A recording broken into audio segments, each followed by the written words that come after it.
اعوذ باللہ من الشیطان الرجیم بسم اللہ الرحمن الرحیم الحمدللہ والصلاۃ والسلام علی رسول اللہ۔ عزیز طالبات، اسلامیات لازمی میں جو ہم فرسٹ چیپٹر پڑھ رہے تھے اس کے اندر ہم نے رسالت کا ٹاپک شروع کیا اور اس کی ساری تمہید، اس کی ضرورت، اہمیت ہم نے ڈسکس کر لی۔ اس کے بعد جو اگلا ٹاپک ہے وہ ہے انبیاء کرام کی خصوصیات۔ لیکن جیسا کہ آپ کے علم میں ہے کہ کرونا کی وجہ سے جو تعلیمی ادارے بند ہوئے ہیں تو حکومت پنجاب نے اسمارٹ سلیبس متعارف کرایا، جس میں آپ کے ہر مضمون کے کچھ عنوانات نکال دیے گئے جو آپ کے امتحان میں شامل نہیں ہوں گے۔ تو اس میں جو نیکسٹ ٹاپک آ رہا ہے انبیاء کرام کی خصوصیات، تو وہ آپ کے اس وقت اسمارٹ سلیبس میں شامل نہیں ہے، اس لیے ہم اس کو تفصیل سے نہیں پڑھیں گے۔ لیکن جو اس سے اگلا ٹاپک ہے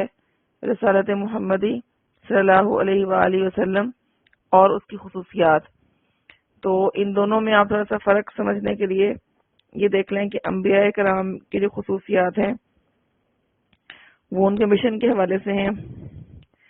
اور جو رسالت محمدی صلی اللہ علیہ وسلم کی خصوصیات ہیں وہ بھی آپ کے رسالت کے حوالے سے ہیں۔ اور خصوصیات کا مطلب یہ ہوگا کہ ایسی باتیں رسالت محمدی کے اندر جو دیگر انبیاء کو حاصل نہیں ہیں، ایسی صفات، ایسی خاص چیزیں جو حضرت محمد صلی اللہ علیہ وآلہ وسلم کو دیگر انبیاء سے ممتاز کرتی ہیں، وہ اس ٹاپک کے تحت آئیں گی۔ تو اس کو بہت دھیان کے ساتھ آپ سمجھیے گا، کیونکہ اس میں کوئی پیچیدگی نہیں ہے، لیکن آپ نے یہ دیکھنا ہے کہ خصوصیات سے آپ کیا بیان کرنا چاہ رہے ہیں۔ ٹھیک ہے، انبیاء کرام کی جو خصوصیات ہیں وہ خصوصیات ہیں جو جن میں سے جو بیشتر ہیں وہ عام انسانوں میں نہیں پائی جاتی، جیسا کہ جو بشریت کا وصف ہے صرف وہی وصف ہے جو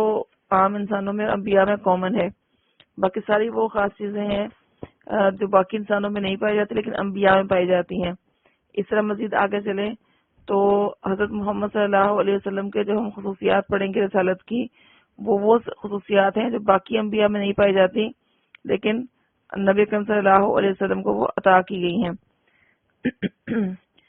تو جیسا کہ ہم نے رسالت کے ضمن میں ڈسکس کیا تھا کہ جو رسالت کا سلسلہ شروع کیا اللہ تعالیٰ نے، اس سلسلے میں سب سے پہلے نبی حضرت آدم علیہ السلام تھے، اور یہ سلسلہ چلتا رہا یہاں تک کہ نبی آخر الزماں حضرت محمد صلی اللہ علیہ وآلہ وسلم تشریف لائے۔ تو جیسا کہ ہم آگے چل کر پڑھیں گے ختم نبوت کے ٹاپک میں کہ اس کے بارے میں آپ نے کس طرح تمثیل سے واضح کیا کہ وہ عمارت جو تھی نبوت کی وہ تکمیل پا گئی۔ اللہ تعالیٰ نے ہر نبی کو کوئی نہ کوئی فضیلت بخشی، کوئی امتیاز بخشا، لیکن نبی اکرم صلی اللہ علیہ وسلم کی جس طرح سے تعلیمات جامع ہیں ایسے ہی آپ کی شخصیت بھی جامع ہے ان تمام اوصاف کی۔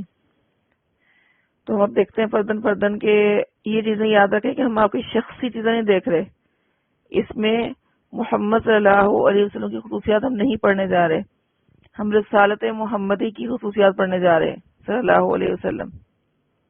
ٹھیک ہے، تو اس سلسلے میں جو پہلی صفت ہے، پہلا جو خصوصیت ہے وہ یہ ہے کہ آپ کی جو رسالت ہے وہ عام ہے۔ پہلی ہیڈنگ آپ کو نظر آ رہی ہوگی پیج نمبر 10 پر کہ عمومیت۔ تو عمومیت کا مطلب ہے کہ آپ کی رسالت عام ہے۔ عام ہونے سے کیا مطلب ہے کہ آپ خاص نہیں ہیں کسی قوم کی طرف، آپ خاص نہیں ہیں کسی ملک کی طرف، آپ خاص نہیں ہیں کسی زبان کی طرف۔ ٹھیک ہے، آپ چونکہ آخری نبی ہیں اور قیامت تک کے لیے اللہ نے آپ کو بھیجا ہے اور دنیا کے ہر گوشے میں آپ ہی نبی ہیں، تو اس لحاظ سے یہ خاص کا الٹ ہے، عام، عین الف میم عام، اور اسی سے ہے عمومیت یعنی عام ہونا۔ تو اللہ تعالیٰ نے خود نبی اکرم صلی اللہ علیہ وسلم سے ارشاد فرمایا، قل یا ایھا الناس انی رسول اللہ الیکم جمیعا،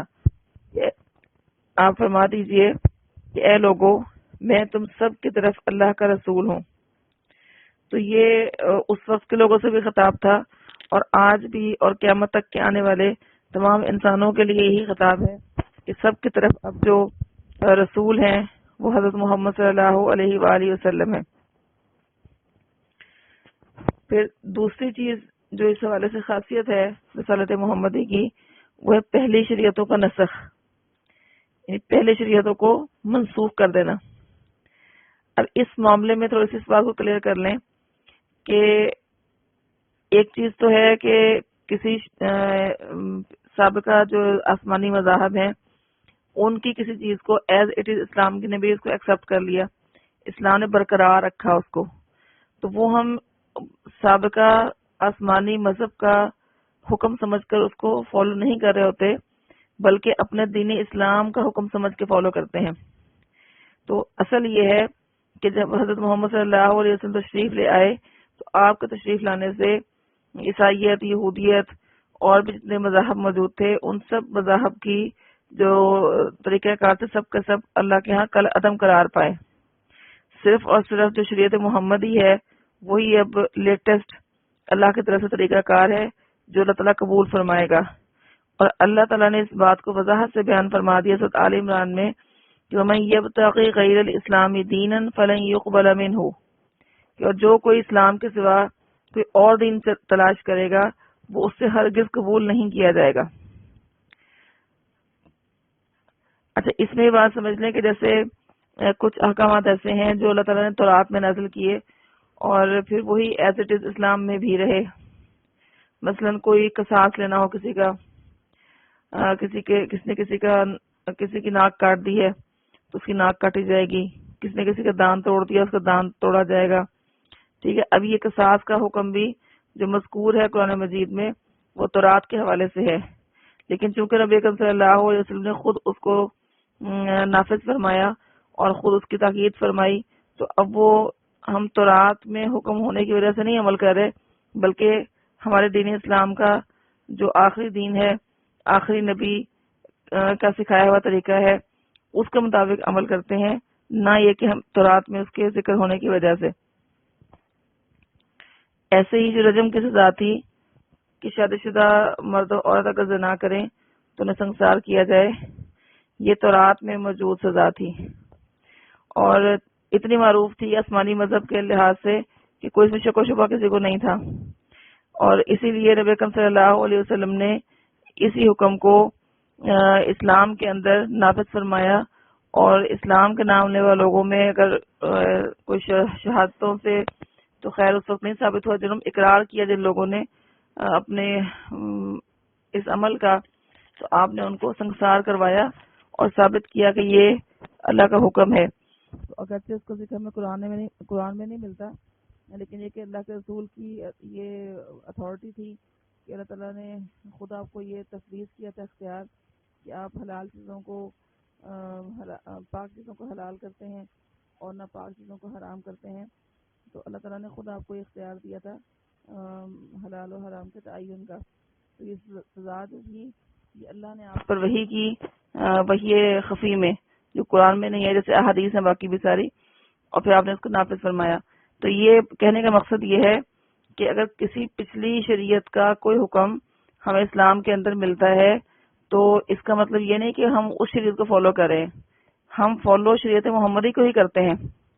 اور اگر ہمارے رسول نے حکم نہ دیا ہوتا تو ہم کبھی اس حکم کو نہ مانتے، تو ہم اپنے رسول کی پیروی کر رہے ہوتے ہیں، نہ یہ کہ گزشتہ جو شریعتیں ہیں ان کی۔ کیونکہ دیکھیں جیسے آپ اس بات کو سمجھیں کہ اگر اسلامیات کی کتاب ہم پڑھ رہے ہیں، آج سے 20 سال پہلے آپ چلے جائیں، 20 سال پہلے یہ کتاب کسی اور شکل میں تھی، اگرچہ اس پہ لکھا ہوا تھا جی یہ سال اول ہے اور پنجاب ٹیکسٹ بک بورڈ کی کتاب ہے، لیکن اندر اس کے ابواب مختلف ہوں گے، اس کا کنٹینٹ مختلف ہوگا۔ تو اس حوالے سے آپ دیکھیں کہ آج اگر کوئی شخص وہ کتاب اٹھا کر لے آئے کہ کہیں سے مل جائے اس کو کباڑ خانے سے، کہیں سے وہ کہے کہ میں تو یہ پڑھنی ہے کتاب، کیونکہ دیکھیں اس پہ لکھا ہوا ہے پنجاب ٹیکسٹ بک بورڈ کی کتاب ہے اور 11ویں کلاس کی کتاب ہے، تو میں یہ کیوں نہ پڑھوں، میں تو یہی پڑھوں گا۔ تو کیا خیال ہے کہ اس میں چیپٹرز مختلف ہیں، اس میں مختلف ہیں، جب پیپر بنے گا تو کس میں سے بنے گا؟ جس دور میں وہ کتاب 20 سال پہلے لگی ہوئی تھی ان کے لیے وہ ٹھیک تھی، لیکن اب چونکہ وہ کتاب اپرووڈ نہیں ہے، وہ ایکسپائر ہو چکی ہے، وہ لیٹسٹ ایڈیشن نہیں ہے، اور یہ جو ہمارے ہاتھ میں کتاب ہے یہ لیٹسٹ ایڈیشن ہے، تو اسی میں سے سوال آئیں گے، اسی کتاب کے اندر سے امتحان دینا ہوگا، نہ یہ کہ 20 سال پرانی کتاب سے. تو اسی پر قیاس کر لیں پہلی شریعتوں کو، کہ پہلی شریعتیں جو آسمانی مذاہب کے اللہ نے نازل کی تھیں وہ سب کے سب لیٹسٹ ایڈیشن نہیں ہے. لیٹسٹ ایڈیشن جو ہے وہ قرآن مجید ہے، اور قرآن مجید نے خود اپنے اللہ کے رسول صلی اللہ علیہ وآلہ وسلم کو یہ اختیار تفویض کیا ہے کہ آپ لوگوں کے لیے پاک چیزوں کو حلال کرتے ہیں، ناپاک کو حرام قرار دیتے ہیں. تو اب کلی طور پر جو اطاعت ہوگی وہ اللہ اور اس کے رسول کی ہوگی جو کہ نبی آخر الزمان ہے، اور اسی کا اللہ اور رسول کی بات کو ملا کر ہم جو بات بنتی ہے اس کو اسلام کہتے ہیں. تو وہ اسلام اللہ تعالیٰ قبول کرے گا، اسلام کے سوا کوئی اور دین قبول نہیں کیا جائے گا. جیسا کہ اللہ نے فرمایا کہ ان الدین عند اللہ الاسلام، کہ اللہ کے نزدیک دین صرف اسلام ہی ہے.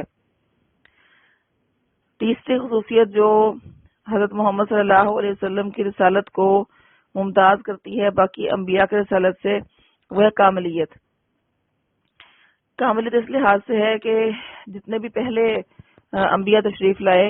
اور ان پر جو شریعتیں نازل کی گئیں، جو حکامات نازل کیے گئے،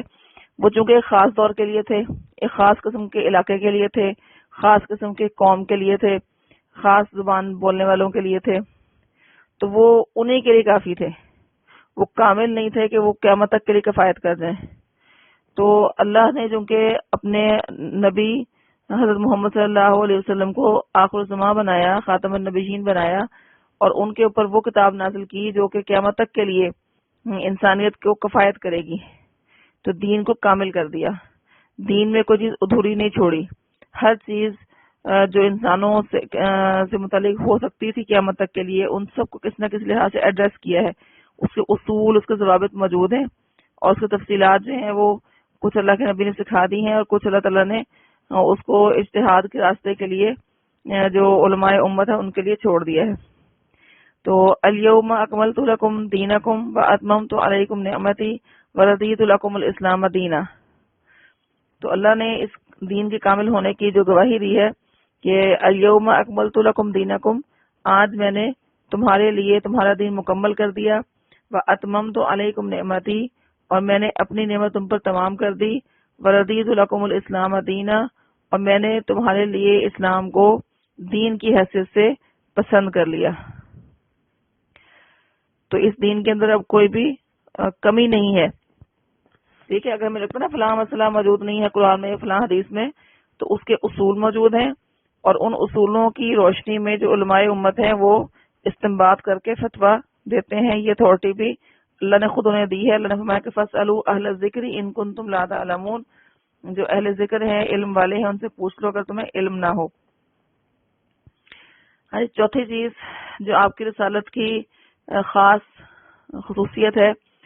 وہ حفاظت کتاب، کہ اللہ تعالیٰ نے کتابیں تو کئی نازل کی ہیں، صحیفے بھی نازل کیے ہیں گزشتہ انبیاء پر، لیکن ان انبیاء پر جتنے بھی صحیفے نازل ہوئے یا کتابیں نازل ہوئیں ان میں سے کوئی بھی ایز اٹ از موجود نہیں ہے سوائے قرآن پاک کے. وہ کتابیں اگر موجود ہیں تو ان کے اندر اتنی تبدیلی ہو چکی ہے کہ یہ چھانٹی کرنا کہ کون سا کلمہ اللہ کا ہے، کون سا جملہ اللہ تعالیٰ کی طرف سے ہے، اور کون سا لوگوں نے خود اس میں ایڈ کر دیا ہے، یہ اس کی شناخت کرنا ہی ممکن نہیں ہے. لیکن جو اللہ تعالیٰ نے خاتم النبیین حضرت محمد صلی اللہ علیہ وسلم کی کتاب نازل فرمائی، اس کی خود گارنٹی دی کہ یہ کتاب اس میں کوئی شخص بھی تحریف نہیں کر سکتا. جیسا کہ اللہ نے فرمایا کہ انا نحن نزلنا الذکر وانا له لحافظون، کہ ہم نے ہی اس قرآن کو نازل کیا اور ہم ہی اس ذکر کو نازل کیا اور ہم ہی اس کی حفاظت کرنے والے ہیں. تو اس پر تو باقاعدہ ریسرچ کی ہے کفار نے، اور ثابت نہیں کر سکے کہ کوئی ایک زیر زبر بھی کسی نے کوئی چینج کر دی ہو قرآن مجید کے اندر. کروڑوں اربوں نسخے ہیں قرآن پاک کے، اور سب کے سب سیم ایک ایک حرف ایک ایک اعراب ان کا میچ کرتا ہے، اور اس کے علاوہ وہ لوگ جب اس کو حفظ کرتے ہیں تو سینوں میں بھی محفوظ ہے. پانچویں خصوصیت جو باقی انبیاء کی رسالت کو حاصل نہیں رہی ان میں سے ایک یہ چیز یہ کہ سنت نبوی کی حفاظت ہے. اللہ تعالیٰ نے باقی انبیاء کرام کو چونکہ ایک محدود ٹائم کے لیے بھیجا تو ان کی سیرت، ان کی سنت بھی اس طرح سے محفوظ نہیں اور کی گئی جس طرح سے ہمارے پیارے نبی صلی اللہ علیہ وسلم کی سنت ہے وہ محفوظ کی گئی ہے. چونکہ اللہ تعالیٰ نے ہی وعدہ کیا تھا کہ ہم ہی اس ذکر کو نازل کرنے والے ہیں، تو جو اس ذکر میں اللہ تعالیٰ کے نبی کی تعلیمات بھی شامل ہیں، تو اللہ تعالیٰ نے ایسے محدثین پیدا کیے، ان کی جماعتیں اللہ تعالیٰ نے اٹھائیں جنہوں نے پوری زندگی یہی کام کیا کہ وہ احادیث کو اکٹھا کریں اور اس کو اپنی زندگیوں کے اندر کتابوں کی شکل میں لکھ کر لوگوں کو دے جائیں تاکہ لوگ دین سے جڑ جائیں اور اللہ تعالیٰ کے نبی کے احکامات کو جان سکیں. تو اب ظاہر سنت جو ہے وہ کوئی الگ چیز نہیں ہے، قرآن کی تشریح ہے، اور قرآن کی تشریح کے ذریعے سے ہی اس پر عمل کرنا ممکن ہے. تو اللہ تعالیٰ نے جہاں قرآن کی حفاظت کی وہیں ساتھ ساتھ اس بات کا بھی پراپر انتظام فرمایا کہ آپ کی سنت کہ آپ نے کام کس طرح کیا، آپ نے کہاں پر کام خاموشی اختیار کی،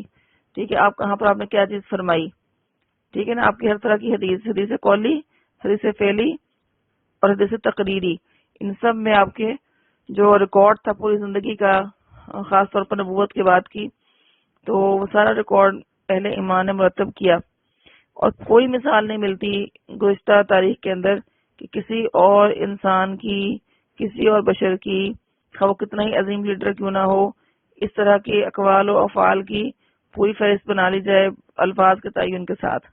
یہ اللہ کی شان ہے کہ اس نے اس کا بندوبست کروایا. چھٹی چیز جو کہ رسالت محمد صلی اللہ علیہ وسلم کی خصوصیت ہے وہ یہ ہے کہ آپ کی اس رسالت میں جامعیت ہے. جامعیت اس لحاظ سے ہے کہ آپ کی ایک کمپریہنسو تعلیمات ہیں. ایسا نہیں ہے کہ کوئی خاص شعبے سے متعلق احکامات ہوں، ٹھیک ہے، بلکہ ہر طرح کے احکامات ہمیں ملیں گے ہر شعبے سے متعلق. اور نہ صرف شعبہ سیم ہے بلکہ ہر دور کے تقاضوں کے مطابق بھی اس کے اندر رہنمائی موجود ہے. آج سے 14 سال پہلے بھی لوگ اسی طرح سے اس سے ہدایت حاصل کر رہے تھے اور آج بھی کر رہے ہیں، اور آج کے بعد جو تو دنیا قائم رہے گی تب تک اس سے پوری رہنمائی حاصل کرتے رہیں گے. ساتویں خاص بات یہ ہے کہ ہمہ گیری ہے آپ کی رسالت کے اندر. ہمہ گیری اس لحاظ سے ہے کہ کوئی بھی پہلو ہے زندگی کا وہاں ہم رہنمائی حاصل کرنا چاہتے ہیں تو ہمیں یہ نہیں ملے گا فلاں معاملے میں رہنمائی موجود نہیں ہے. آئلی زندگی ہو، فیملی لائف ہو، اس کے اندر بھی ہدایات موجود ہیں. سیاسی زندگی ہے جو کہ انتہائی پیچیدہ اور اس کے اندر بہت کچھ مشکلات اور کنفیوژنز ہوتی ہیں، وہاں پر بھی اللہ تعالیٰ کے نبی کی رہنمائی موجود ہے، ٹھیک ہے، ذاتی لحاظ سے بھی اور خود قرآن مجید کی آیات کی روشنی میں بھی. اور بچوں سے معاملہ ہے، بڑوں سے معاملہ ہے، امن کے حوالے سے، جنگ کے حوالے سے، عبادات کے حوالے سے، معاملات کا کے جو ہے چیزیں ساری کی ساری، پھر رشتہ داروں کو نبھانے کے تعلقات ہیں، ہمسایوں سے رابطے ہیں. تو یہ تمام چیزوں میں اللہ تعالیٰ کے قرآن کے اندر بھی رہنمائی موجود ہے. اور نبی اکرم صلی اللہ علیہ وآلہ وسلم نے نہ صرف یہ کہ وہ تعلیمات سکھائیں بلکہ خود ان پر عمل کر کے دکھایا، اور اس عمل سے صورتحال زیادہ واضح ہوئی کہ ہمیں کس طرح میں، کس سچویشن میں، کس معاملے میں کس طرح کا رویہ اختیار کرنا چاہیے. اسی لیے اللہ تعالیٰ نے فرمایا کہ لقد کان لکم فی رسول اللہ اسوۃ حسنہ، یقیناً تمہارے لیے رسول اللہ صلی اللہ علیہ وسلم کی زندگی میں بہترین نمونہ موجود ہے. اچھا، اب یہ ہے کہ اس کا جو اگلی آخری خاصیت ہے نا اس ٹاپک کی، یہ بات بالکل غور سے سنیے گا کہ نمبر 8 پوائنٹ جو ہے ختم نبوت کا، وہ اسی رسالت محمد کی خصوصیات کا آخری پوائنٹ ہے. ٹھیک ہے، وہ الگ سے ٹاپک بھی بن سکتا ہے ویسے، ٹھیک، لیکن یہاں جب ہم ایک رسالت محمدی کا ٹاپک پڑھ رہے ہیں تو اس کے تحت کل 8 پوائنٹس ہیں اور 8واں مکمل نقطہ ہے ختم نبوت کا. اور چونکہ اب ہمارا اس وقت ٹائم ختم ہونے پہ ہے تو ہم اس کو الگ سے ڈسکس کریں گے. نیکسٹ لیکچر میں ہم ختم نبوت پر ہی بات کریں گے، لیکن آپ اس ٹاپک کو کمپلیٹ کریں گے اس طرح سے کہ 8واں نقطہ اس پر ختم نبوت ہے. اور جب آپ اس کو ایک ٹاپک کے تحت لکھیں گے، اگر آپ کو ٹاپک پیپر میں آتا ہے رسالت محمدی اور اس کی خصوصیات کا، تو پھر ختم نبوت کا آپ شارٹ کر کے لکھیں گے، اور جب آپ کے سامنے ختم نبوت کے ٹاپک پر نوٹ آ جائے کہ ختم نبوت پر روشنی ڈالیے، ٹھیک ہے، عقیدہ ختم نبوت کیا ہے، اس کو تمام پہلو بیان کیجیے، اس طرح کا سوال آ جاتا ہے، تو پھر آپ مکمل نوٹ لکھیں گے تفصیل کے ساتھ، جیسا کہ صفحہ نمبر 12 اور 13 پر دیا گیا ہے، ٹھیک ہے۔ اس حوالے سے آپ نے کنفیوز نہیں ہونا کہ یہ جب آپ رسالت احمد کی خصوصیات لکھیں تو اس میں نمبر 8 سکپ نہ کر دیں، ٹھیک ہے، سکپ نہیں کرنا، وہاں بھی آئے گا اور الگ سے مکمل ایک ٹاپک کی حیثیت سے بھی آپ نے اس کو تیار کرنا ہے، تو اس کو انشاءاللہ ہم نیکسٹ لیکچر میں ڈسکس کریں گے۔ اللہ تعالی ہم سب کو حضرت محمد صلی اللہ علیہ وسلم پر سچا ایمان عطا فرمائے، اور قیامت کے دن ہم آپ کو سرخرو کرنے کا باعث بنے، اور ہمیں اللہ تعالیٰ آپ کی شفاعت نصیب فرمائے۔ السلام علیکم ورحمۃ اللہ وبرکاتہ۔